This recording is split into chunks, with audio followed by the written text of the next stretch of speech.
Hello and welcome to this week's episode of Dadas Show, coming to you from Emara Ole Sereni Hotel here in Nairobi. I'm your host, Ashiko Mbune. Now, the Dadas Show aspires to promote the spirit of sisterhood and solidarity by creating an open and a safe platform for women to discuss issues pertaining to their lifestyle, their health, their family, their works, and anything that affects them in one way or another. Now, surrogacy is an arrangement where a woman carries a pregnancy for the intended parent with the main and the sole purpose and understanding of handing over this child upon delivery. Now, in Kenya, there are no laws that are currently regulating surrogacy. However, most of the centers that offer this particular service have their own rules and guidelines that, of course, enforce and inform how the clients will behave and what their obligations and regulations are.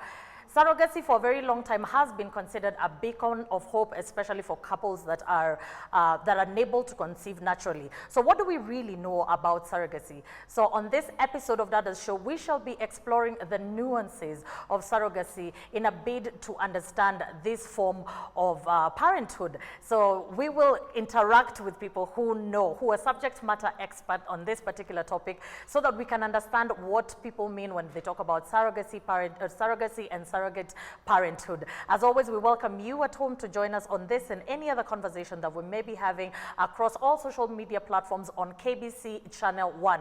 You can also join us on our newly launched Facebook page at Dadas Show KBC, and let us know what you think about this conversation and any conversation that we have had before. We look forward to hearing from you. Before we get into this very, very insightful conversation, let's take a look at the following feature. Surrogacy is a wonderful experience and one of the many options that couple who struggle to get a child or those who are unable to carry a pregnancy to term can opt for. In Kenya, the first surrogate child was born in 2007, and since then, numerous other children have been sired in this way. Surrogacy is when a person carries and delivers a child with the intention that another individual or couple will be the intended parent. More specifically, this is when an embryo is created with the egg of an intended mother or a donor and sperm of an intended father or a donor, and then inserted into the uterus of gestational carrier. In Kenya, surrogacy is becoming an increasing sought-after option for intended parents seeking to fulfill their dreams of parenthood. There are two types of surrogacy typically practiced, including traditional surrogacy and gestational surrogacy. In traditional surrogacy, the surrogate mother's egg is used, making her the organic mother of the child. The intended father's sperm or a donor's sperm is used for fertilization. In gestational surrogacy, the embryo is created through in vitro fertilization using the eggs and sperm of the supposed parent or donors. The surrogate mother incorporates the child but isn't biologically associated with the child. According to the Kenya Reproductive Healthcare Bill 2014, the surrogate mother should be at least 25 years old, should artificially inseminate to the embryos of another couple. The surrogate also needs to have at least one child of her own with no known complications during or before the delivery of her baby. Additionally, if married, the husband's consent is needed in writing. However, like any transformative experience, surrogacy comes with its fair share of financial considerations. These can cost from 1.5 million shillings to 400,000 shillings or more on average, depending on a number of factors including clinic fees, agency fees, surrogate pay, legal costs, and medical procedures. Surrogacy is now redefining the boundaries of parenthood, providing a path to joy and fulfillment for individuals who have longed to become parents. Welcome back. If you're just joining us, today's conversation is on surrogate parenthood in Kenya. We have defined what surrogacy is all about. Now it's time for us to explore the nuances around surrogacy. And to help us do this today, I am joined by a wonderful panel of experts in their own right, and they will tell us more. So right next to me, I have Dr. Ondieki. Karibu sana daktari. I know the schedule of a daktari is so busy, but I'm happy that you can make time time to be with us here today. So thank you so much. And then next to her, we have a friend of Dadas show. Her name is Hazel Gashoka. She will tell us about her interaction with surrogacy and why she believes it's a beacon of hope, especially for couples that cannot be able to conceive naturally. Remember to join us on all our social media platforms and tell us what you think about today's topic. Before we get into today's conversation, I cannot fail to acknowledge my wonderful, wonderful audience who make time week in, week out to sit with us as we discuss issues that are affecting Kenyan women and, of course, just Kenyan people in general. So karibuni sana to you here with us at Emara Ole Sereni and to you at home. Asante sana for joining us on Dadas Show today. So to start us off, Dr. Ondieki, tell us a little bit about yourself and your interaction with today's topic. Karibu sana. So thank you very much. I'm Dr. Diane Ondieki. I'm a fertility specialist. Mostly an obstetrician gynecologist who specialized in reproductive endocrinology, which are matters of infertility. I'm also a lecturer at the University of Nairobi. So as a fertility specialist, I practice at Trinity IVF Hospital. So, and there we get to do these IVF procedures. Yes. So just to bring this topic into light, I just want to explain a little bit about why people might need assistance in terms of getting to be able to get pregnant. Yes. So normally what happens, to be able to conceive, for sure for a woman, you need to be able to have a uterus that is able to carry a baby. You need to be able to have open tubes, and you also need to have ovaries that are producing eggs. For the man, you just need to have sperm and moving sperm and healthy sperm. So for the woman, if you're having issues, you're not able to produce eggs, normally we do oocyte donation. If you don't have patent tubes or open tubes, we normally do the IVF, just where we harvest the eggs and take the sperm, make a baby and put in the uterus. But now when you're having a problem with the uterus, that's where now surrogacy comes in, because now you need someone else to be able to carry the baby for you. So that's where today's topic is actually extremely important, because if there's a problem in that chain, and for today's topic in the issue of the uterus, then you'll need surrogacy. Thank you so much. Thank you for shining light on us. What about you, Hazel? Tell us a little bit about yourself and your interaction with today's topic. Okay, so again, as you said, I'm Hazel Gashoka. I'm really glad to be here. My interaction with this topic is because I went through IVF to get my 2 children. And because I really struggled with that, I started dabbling in the world of helping women with fertility. And some of the women started wanting to have surrogates. And that was my interaction to the first woman who I helped get children through surrogacy. It was such an intricate process because you have to find a surrogate who's actually very healthy, one who is between the ages of 22 and 32, has already had a child. There are very many specifications. What is the medical definition of surrogacy and how many types of surrogacies are there? I came to discover their number and it's quite an intricate process. So kindly shine some light on that for us, Dr.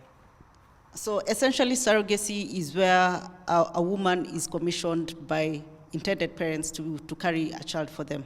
So essentially, it's either their own eggs and sperm, so which has created the baby, so meaning they have a genetic connection to the baby, or it could be donor eggs and donor sperm, or either or. So any combination is allowed in surrogacy. So that's the definition of surrogacy. So when it comes to the types of surrogacy, there's the traditional surrogacy, and then there's the gestational surrogacy. So in the traditional surrogacy, it's what actually some communities, or if not most African communities, used to practice. Yes. This is where if, as a woman, you're not able to carry a baby, you get somebody else to carry the baby for you. So traditionally, your husband or partner would sleep with the person, and that person would get pregnant on your behalf, but you'll become the parent to the baby. That is the traditional setting. But now to bring it to the current setup, it's not somebody else sleeping with your husband or partner, but now we do, people know it as artificial insemination, but we call it intrauterine insemination, IUI. So for us, we do IUI. So that is the traditional surrogacy. So meaning the person carrying the baby actually has a genetic connection to the baby. Yes. Yeah. So, but now the gestational surrogacy, which now people know about, or what is now in the limelight or in the media, it's where now you get, that person has no connection to the baby. So you essentially now, an embryo is put into that person to be able to carry the baby for you. So that baby could be yours and your partner, or it could be a donation either from you or from your partner, or everything about that baby could have no connection to either party. So meaning there is the person carrying the baby, the two parents, and also other people who donated. So there could be all those dimensions to it. So that's the gestational surrogacy. And then also just to take it a little bit further, so there is something that we call altruistic surrogacy and commercial surrogacy. So altruistic is where now you use either relatives, a sister, a mother, an aunt, someone else to carry the baby for you, just because they're known to you, even friends. They're known to you, so they just carry the baby for you. But commercial now, it's the one now there is monetary exchange with the other party. Oh, wow.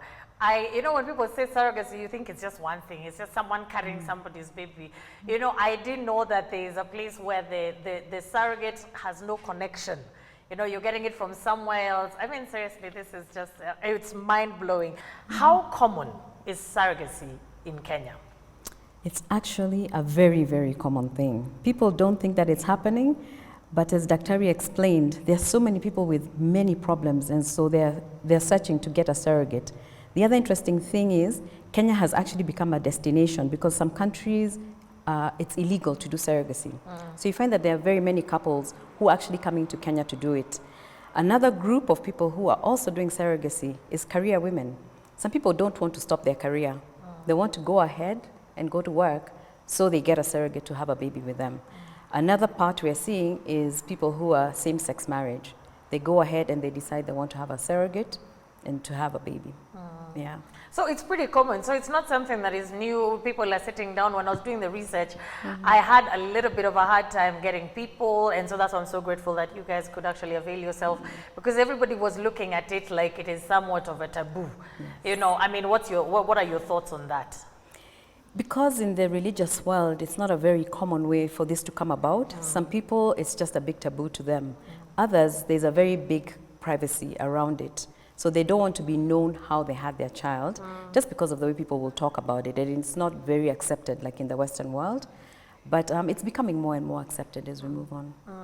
What about you, Daktari? What are your thoughts on this? What are some of the misconceptions that people have in regards to surrogacy before we move on with our conversation? The problem with this is you're not seen as woman enough or man enough. Particularly for the women, you're not seen as woman enough because you're not able to carry the baby for yourself. So normally that's the challenge. So you might find people, let's say they were living in a certain place, but they might actually even move residence so that they are not known as to the circumstances of how they came to have their children. And that's why you even see people coming from other countries into Kenya to be able to do it. So that's the other thing. So when it comes to the reasons why people do it, we do not have a law yet in Kenya. It has been discussed in various stages of parliament, but it hasn't been passed yet. And some of those issues are actually highlighted and addressed should it pass. Yes. But because there is no such guideline managing the whole thing, that's why you see there's a bit of openness in about how surrogacy is actually carried out in Kenya. Yeah. But the main thing is you have to follow the contract law.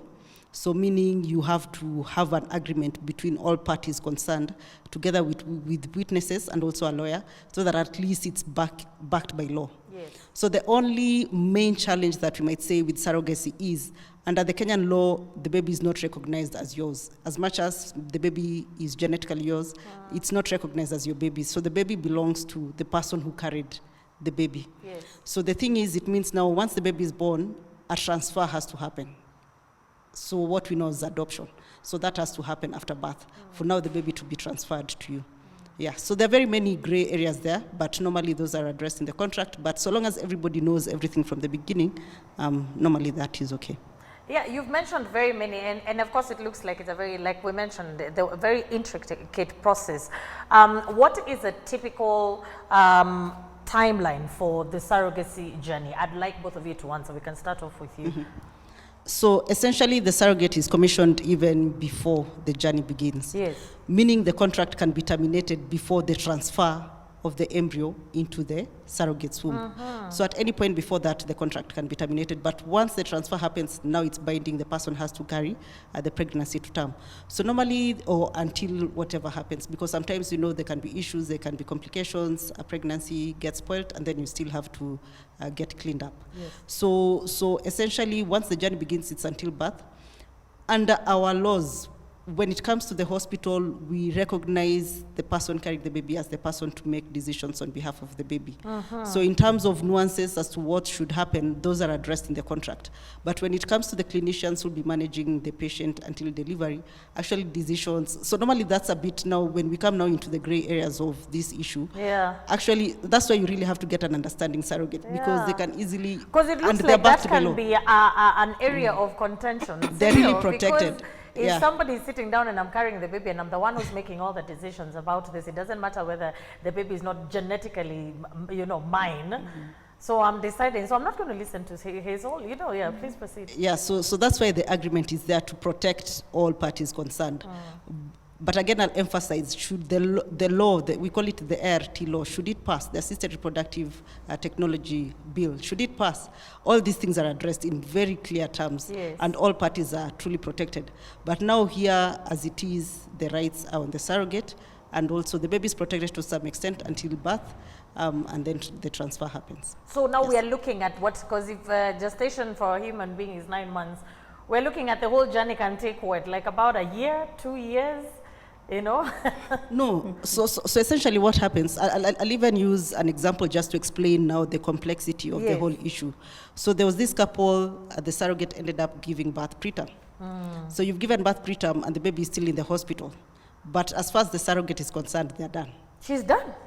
Yeah, but who is the hospital looking at to make decisions on behalf of the baby? The surrogate, you see. And the intended parents are only recognized upon transfer, because the notification will show, the birth notification will show the surrogate's name. Exactly. But then now at Sharia house, that's when now the names are brought forward and the transfer of parenthood happens. So that's when the adoption process happens. So normally it takes 3 days. For a straightforward pregnancy that is carried to term and people deliver, it's notification, and then now the birth certificate will come out with the names of the intended parents. But now, should an issue happen, this is where now you really need a good surrogate to be able to follow the interests of the intended parents. Yeah, and of the baby, of course. Yes. Wow. In your experience, what was a typical journey like? Because you've journeyed, you've walked with women who you've assisted them get surrogates and the baby. What was the typical journey like from the get-go? Walk us through from the get-go until they got their babies. I would say 18 months to 24 months. It's a long time, because by the time you identify a surrogate, this surrogate almost has to be a perfect human being. Their health has to be good, and we're talking about their medical health as well as their mental health has to be completely right. And then you have to find somebody who's willing to do it. One of the big things we look for is somebody who's not married or doesn't have a boyfriend, because you'll find the men will come and confuse the surrogate and tell them, let's get rid of the baby. I'll sort you out. I'll sort you out. So you have to be very careful the kind of person who you choose, and then they have to be within a certain age range and healthy. So once you find this person, then they start going through all the medical tests and then carrying the child. And once they've had the child, they stay with you for at least another month in case there were any complications. In fact, I was listening to the bill Daktari was talking about, and one of the things it's proposing is that you get health insurance for the surrogate for an extra year after the period they've given birth. Whoa. So you see, it can take a very long period by the time, you're engaged with them. And you just pray that there are no complications that happen, because if they do, you're going to see this person for a very long time. What are some of the complications? I don't want you to disclose information. Don't give me names, but what are some of the complications that you're mentioning? What has happened out there? So in some of the cases, you find that the surrogate will say, if I'm getting a twin, I want double the pay. So they start changing the contract along the way. So that could be an issue. So as you're writing the contract, you need to make sure that you cover all the points so that the surrogate doesn't come and try and manipulate it. And then along the way, they find out that they could have made more money. So they start bringing in things. Then another thing that can happen is if the child they're carrying gets a complication, then it becomes a huge problem, because then there are more hospital visits that are needed. If the surrogate herself gets sick, then that becomes another complication. If the surrogate is one of these, she's very young, she wants to party, she wants to hang out, then you have another problem. So you can have problems from here to the end. Then another thing is their diet. Sometimes they want to go out there and eat junk food, but the intended parent does not want them to eat that. So you really have to be careful with all the different things. At times they'll go missing. So you're wondering, where do I find this surrogate? She's carrying my precious baby, and she has disappeared. She's not answering her phone. You can't track her down anywhere. Oh, dear. So there's a whole myriad of issues that can come up with this whole process. Well, I guess then the powers may be really need to pass this law and the regulations, because we're getting it from one side, and I'm sure there are some surrogates out here who also have some very horror stories. I believe I had one about a surrogate who was left in hospital or something of the sort. She was left in hospital after delivery. There were issues about the parent did not want this kind of child, or I don't know if the child was born with maybe a certain ailment or some issue. So it's just because she was not confident enough to come, on TV, but it shocked me to the core. So we definitely do need, some of, and I think that leads to my next question. How important are the laws regulating these surrogacy arrangements? I'll start with you, Dr. So the laws are extremely important. What happens, you're really protecting everybody who's concerned in this agreement, including even the clinicians, us who are handling the matter. So as she said, everything is actually very important. So I think I'll go through each party. Yes. So for the person who's going to carry the baby, so for us, as just to try and make things a bit clearer, so in some countries you can only do what we call single embryo transfer. But as far as Kenya is concerned, and even should the bill pass, you can actually transfer more than one. Yes. So meaning someone can actually conceive more than one. So in other countries, they've taken care of this issue of someone being able to get multiple pregnancies. So you can only conceive one, and you can only carry one pregnancy for a person, and you cannot use multiple surrogates at a time. So it's only one person at a time, and you try at least 3 times, and if it fails, that's when you move to another surrogate. So that way they ensure that a person only gets one child out of surrogacy. So, but I'm sure you've heard in the media of people being able to get very many babies with very many surrogates at the same time, such that even all the kids, even 12, 20 of them are all the same age. So that's where the law comes in, to actually protect that you're only dealing with one person at a time, and it's about the number of babies you transfer. So should the person conceive multiples, in the bill, it actually protects the person. So you're only paid for the pregnancy, that one pregnancy. Even if there are 2 or 3, it's only for the pregnancy. So there is no double charge. Someone cannot change their minds in the middle, because it's covered in the law that you're only paid for that one. Yeah. So again, when it comes to payment, your food, your shelter, your health care, all that is covered by the intended parents. Yes. So the surrogate does not cover anything that includes the bill. And also the insurance bit of it. So extra money can come in as should a complication happen, should something happen, you're given extra money to be able to cover for that. And we know the adoption process in Kenya, it can actually take a long time. So someone can even be, it can take even up to 9 months. Yes. We know it can take a very long time. So that way, most people agree that the intended parents go home with the baby, and the surrogate immediately after delivery, so that the surrogate does not form a bond. Because once she forms a bond with the baby, and she can actually choose not to hand over the baby. Not to hand over. There are cases like and those there's ones nothing where you can the do about it, surrogate by the says, way. And there's nothing you can do about it. Yeah. What is the importance of these laws? I would say that if there are no laws, things can go very wrong. As we saw in a case where there was a surrogate who refused with a baby. So if you have a contractual law, you can actually go and say, you signed this and you said you were going to give this baby back. So you must give this baby back. So legally, definitely, there has to be laws that protect everybody in it. Is cost definitely something that someone should factor? Is surrogacy just for rich people? I think it depends on where you do it. Yes. If you do it in a place, obviously in the Western world, it's very expensive. But I think if you do it here in Nairobi, it's not that pricey. And definitely you can look to do it outside of Nairobi. I know some people who are doing it outside of Nairobi, and it's a lot more affordable there. Because you see, you'll get somebody who's not as educated, not as enlightened about this process. So they're just looking for a little money to go by. But when you come to Nairobi, some of the people who are looking to be surrogates, they're actually university graduates. Yes. And they're going to ask for anything between 600,000 to about 1 million. And they're going to ask to be housed. They're going to ask, of course, for their medical. And because a surrogate has to have had a child, they're going to ask for you to also cater for the child that they're with. Let's start with you. What are some of the do's and the don'ts for the surrogates? So the number one thing is age.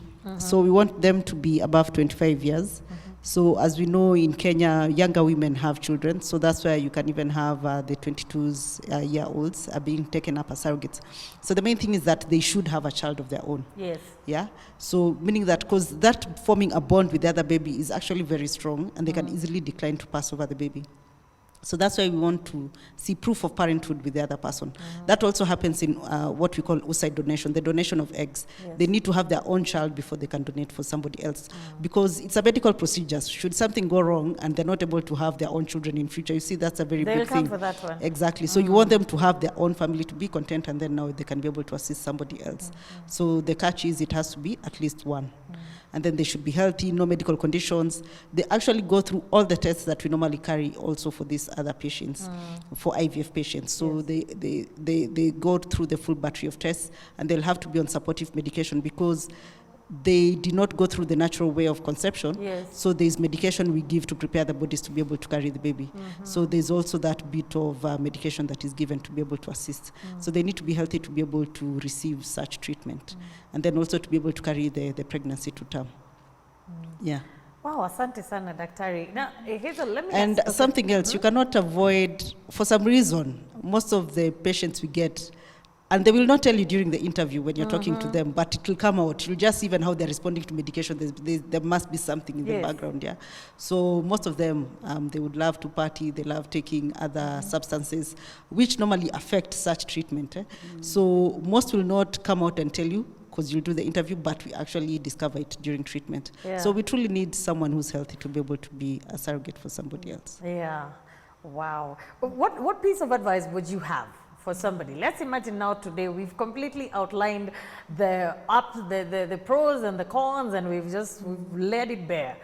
What piece of advice do you have for a couple or an individual who's out there and they want to go the surrogacy route? What piece of advice do you have for them?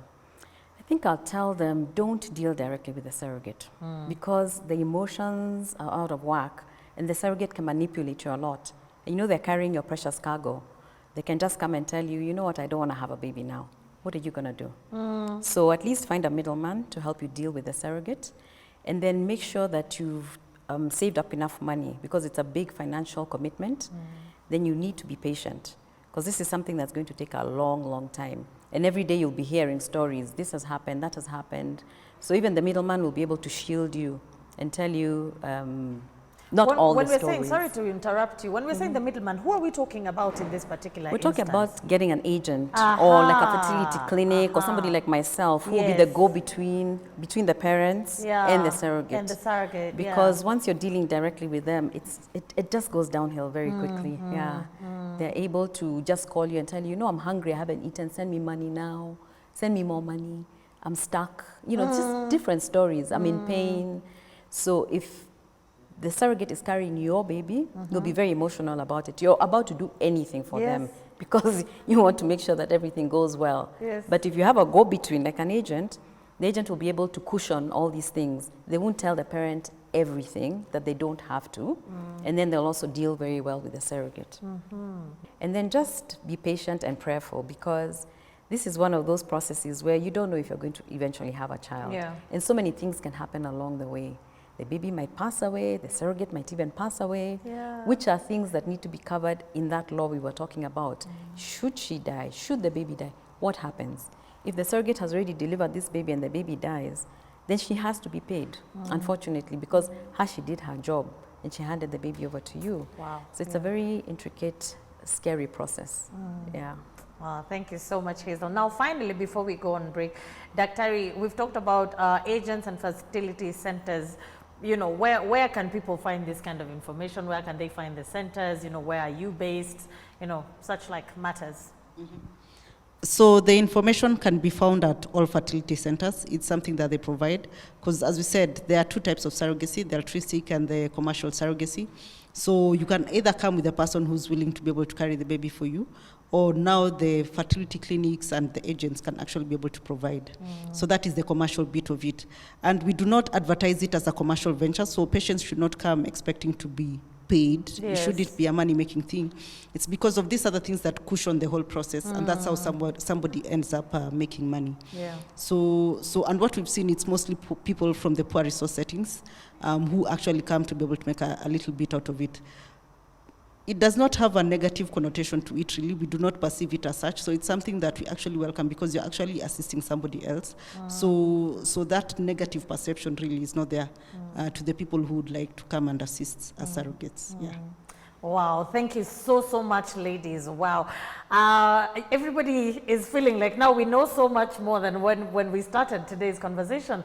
So asante sana for that. We're going to take a small break. I hope you at home are loving the conversation as much as we are here at Emara Ole Sereni Hotel. And we'll be back after the short break for our question and answer session. Asante ni sana.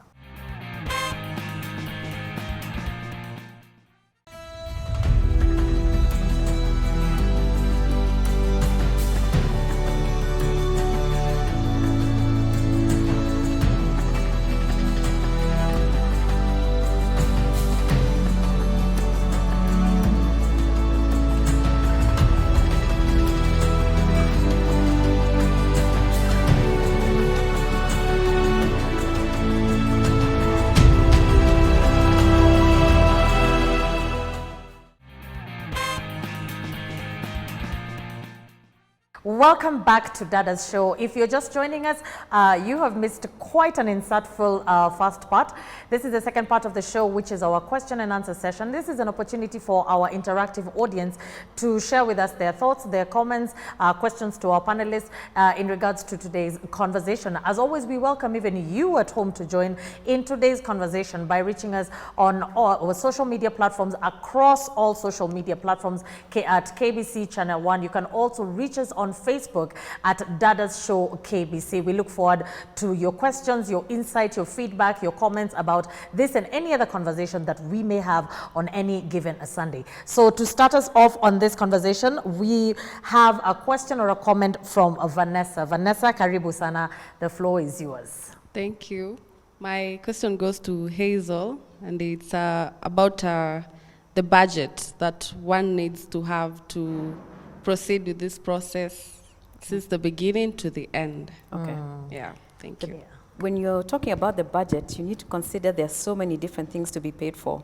First of all, there's the search for the surrogate. The surrogate might even need a donor. The parents might need a donor. So there's expenses that will go towards the donor.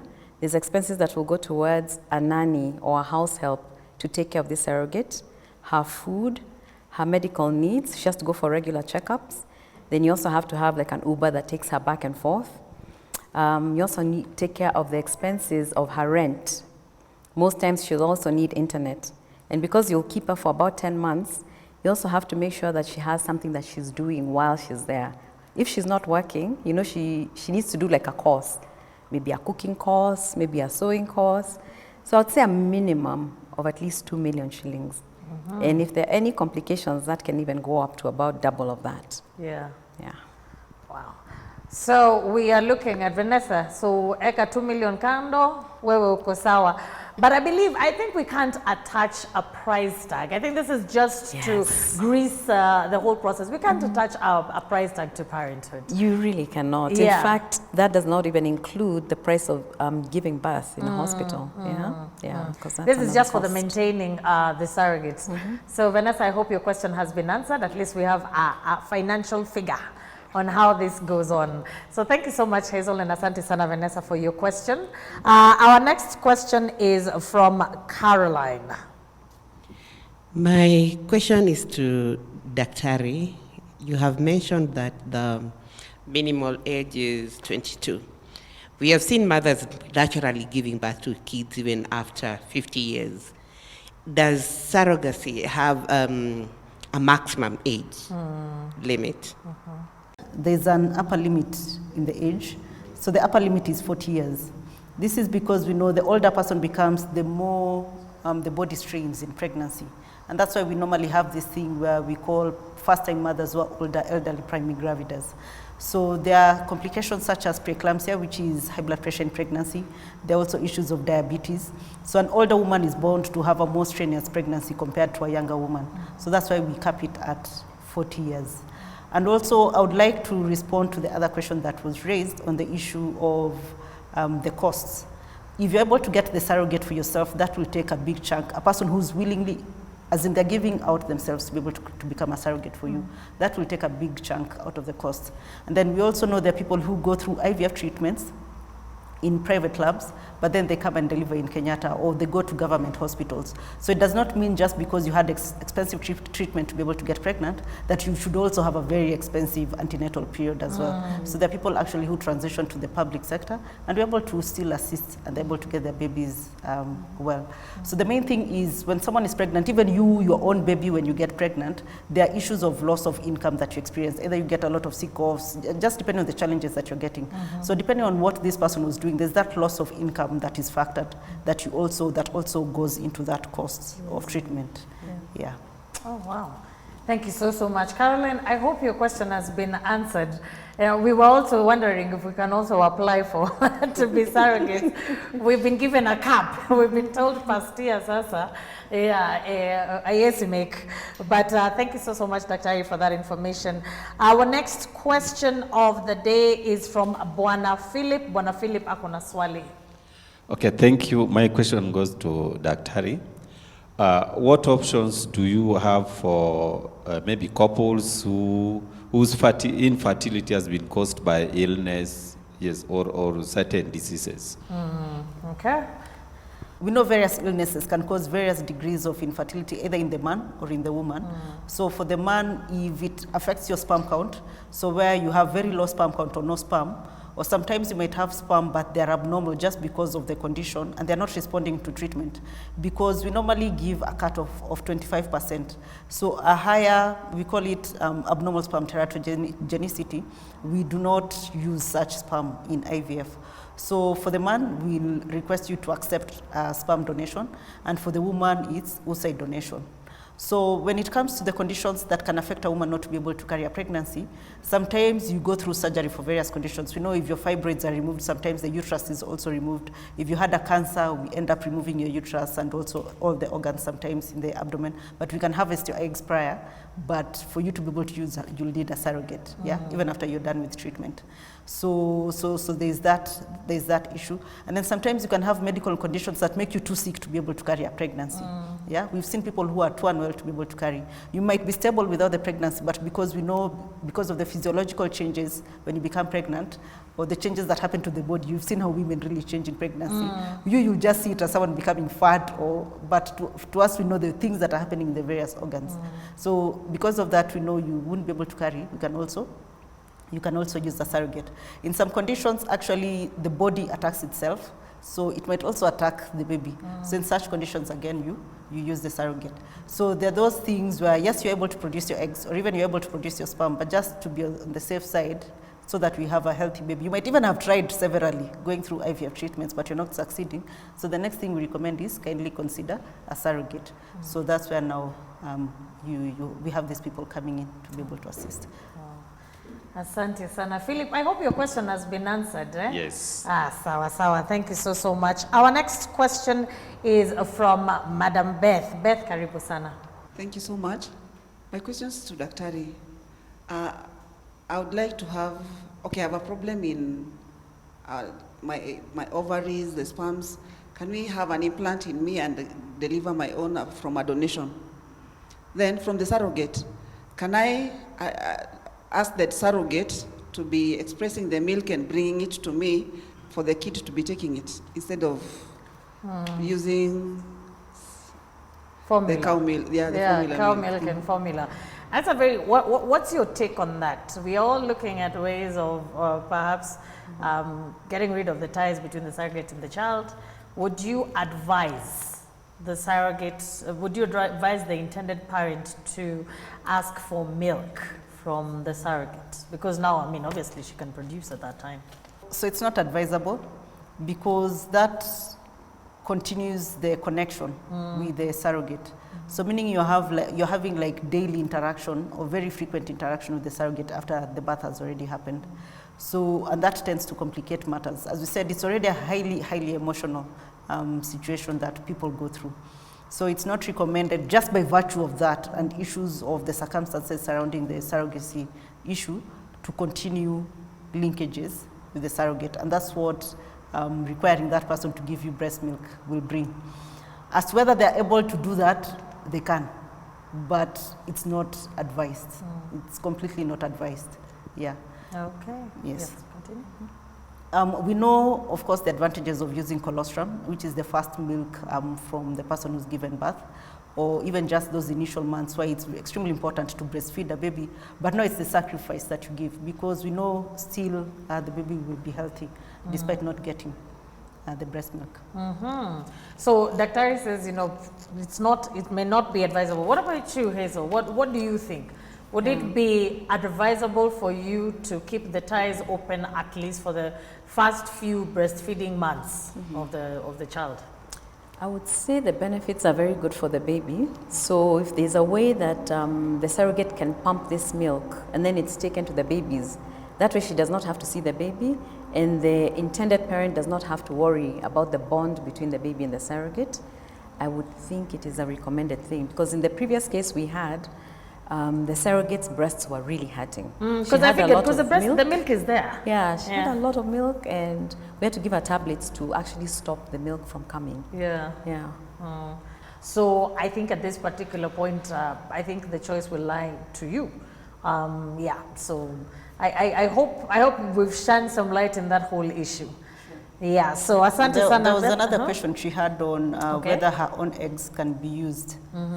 Yes, they can actually be used. So the only challenge is the older a person is, we know there is a higher risk of things we call aneuploidy. So meaning having an abnormal pregnancy, which might not make it past the first trimester, the first 3 months of pregnancy. So we normally advise it to go for further testing, so which we call it pre-genetic testing or diagnosis, so that we're able to pick whether there are any issues with the embryo before we do the transfer. So the only challenge of using older eggs is that they might not be as healthy, but of course, for most, and that's the challenge that pushes couples to actually use surrogacy, because people are so driven to have their own children at whatever cost. So the money is not an issue. They will even sell land. Yes. They will sell their shop, as they will sell everything just to be able to have a baby of their own. I've seen couples going to extremes just to be able to get, and sometimes not with very good outcomes. But I've seen the sacrifices that people actually make to be able to carry their own babies. So yeah, so you actually can use your own eggs. The only challenge is if you're not successful, we'll encourage you to use donor eggs. Okay, speaking of donor eggs, so that, you know, what does the sperm bank and egg bank look like in Kenya? We see that in the Western world, there's all that, you know, if I would want the egg to be anonymous, you know, are there places that have these eggs and they screen them and whatever? Does that happen here as well? So in Kenya, we do not have those special banks. They have a name, ovum banks. Yes. So we do not have them. And that's what we hope that with the law it will be able to bring now to pass. Because I'll talk about a country like India. So that actually, so there's a surrogacy agency.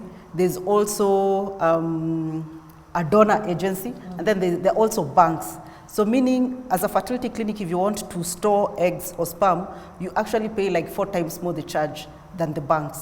So it's actually encouraged that everybody uses the banks. So it's something that we don't have. It's fertility clinic storing, and then of course we are not paying any charge to anything because we still do not have a law requiring us to do that. Yes. But in places where there are actually those steps where you just have things stored. So maybe just on this, I'll take an opportunity just to talk an issue of, rather than wait until you're older, and now we are having these issues of possibly not having good eggs or good sperms, we actually encourage people to be able to store in their younger years.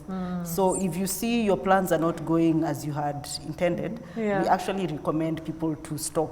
Yes. And the charge is actually quite minimal. You can be able to actually afford it. So we actually encourage younger women, when you're still younger, when you can get good eggs, good quality eggs, and a good quality, number. grade A. Those grade A's, and a good number of them. For us, we call them M2s. So long as you're able to get those good ones and a good number, we encourage you to do it in your younger years, rather than waiting until you're 40 and we try and simulate and you're getting 1, 2, maximum 4 eggs. And in your younger, we can simulate and get even up to 20, 24. And we know just to be able to get 1, we need 24. Because there's that attrition through the various stages that happens until you're able to get a baby, a successful baby born. Yeah. So normally we need a higher number starting out as we come in. Yeah, so that's what I'd like you to tell the public. You've said that, so what would the average cost be like? I know that's what now, what's the cost? Fine then. What's the cost be like to harvest the eggs for the young career ladies at home watching us thinking, I'm not ready to get kids now, but I really don't want to struggle later on. So Daktari is making some good points here. What's the average price to harvest eggs? So stimulation process is very expensive because of the drugs. That one everybody knows, yeah? Going through the injections and the whole harvesting process is expensive. But now the storage now. So you just sacrifice it in your younger years and then now the storage. So it ranges from 10, 15,000 up to 100,000. So it varies with the fertility clinics. So where I am, we charge 20,000 per year, which is quite affordable for the career woman or for someone who really wants to just have that backup. And that's annually? Yeah. That's an annual fee. That's an annual fee. Now, Mashi talked about freezing embryos. So what happens in some of these clinics is that, let's say you had frozen about 6 of them and you've used maybe half or 2. The clinic will not ask you anything, but the day you'll go back to pick up your embryos, you say, I want another child, they will backtrack that fee and tell you it's been 5 years, and for all those 5 years, this is how much it's going to cost you. So also just keep that in mind, that they'll store them, but when you come back to get them, they will charge you. Thank you so much. This is really enlightening. So our next question is from Lydia. Okay. After the process is being done, the whole process is being done, does the surrogate allowed to come back and see the baby after? Usually it is not recommended. In fact, the intended parent does not want the surrogate to come back and see the baby because they're afraid of that bond that they'll have formed.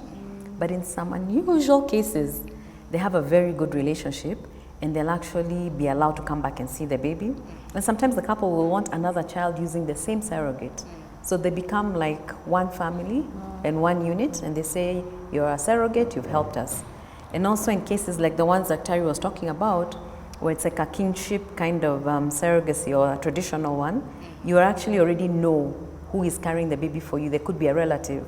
So in those kinds of cases, it's allowed, and it's actually preferred that they do. Thank you. What about you, Daktari? What do you think about that? What do you think about surrogates visiting the intended parents and the babies that they once carried? No, it's completely not recommended because people underestimate the power of that bond. No, it's completely not recommended. Yeah. So it's very important to cut off those ties at birth. Yeah.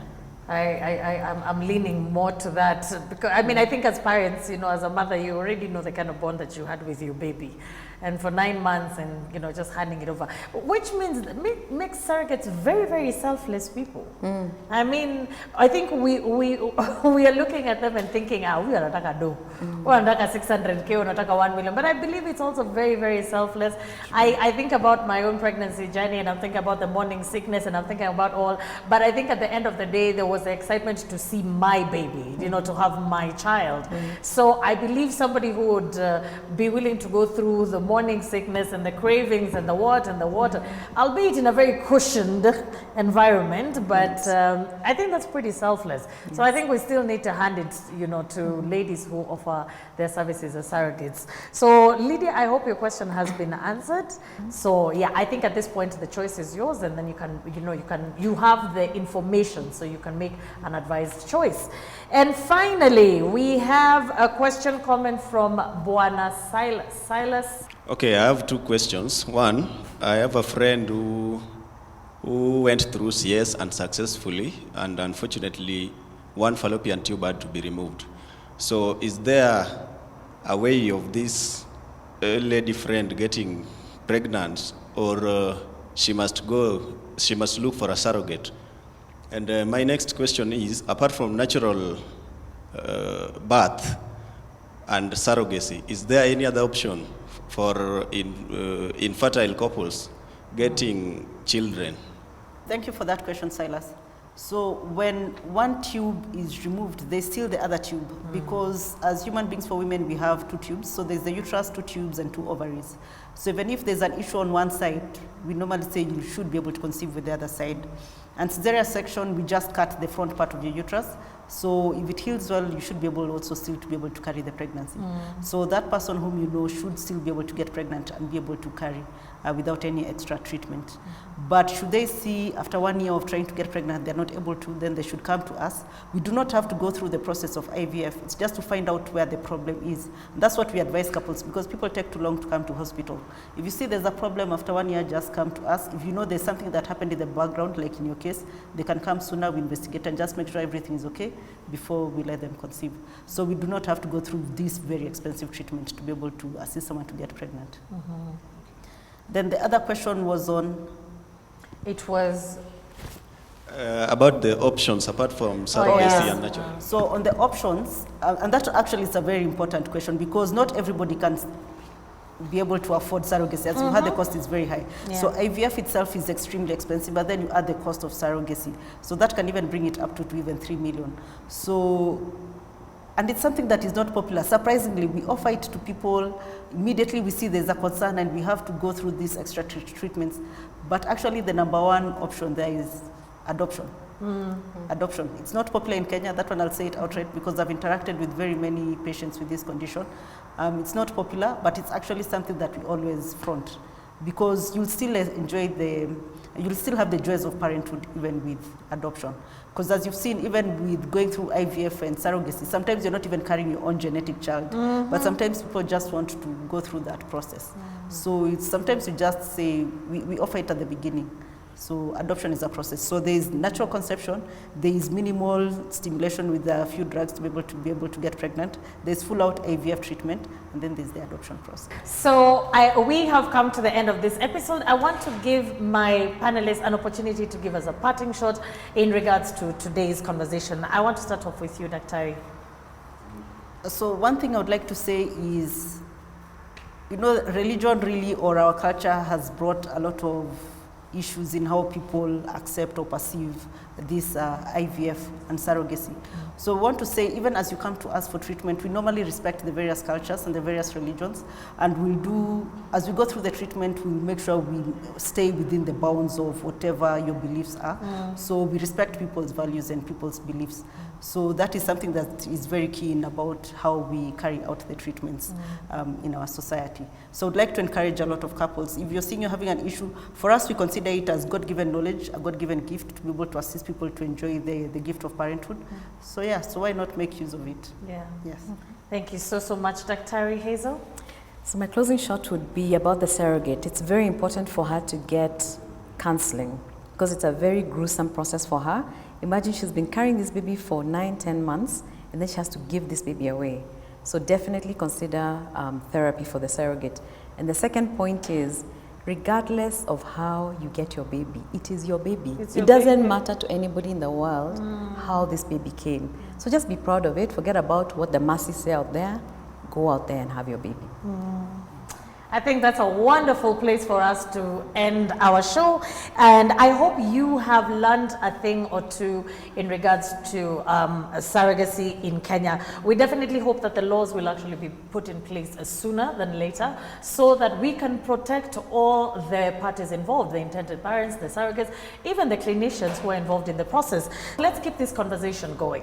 So reach out to us on all our social media platforms at KBC Channel 1. You can also reach us on our newly launched Facebook page at Dadas Show KBC on Facebook. We want to hear what's your thoughts. What are your thoughts on surrogacy? Would you be a surrogate? Would you be an intended parent?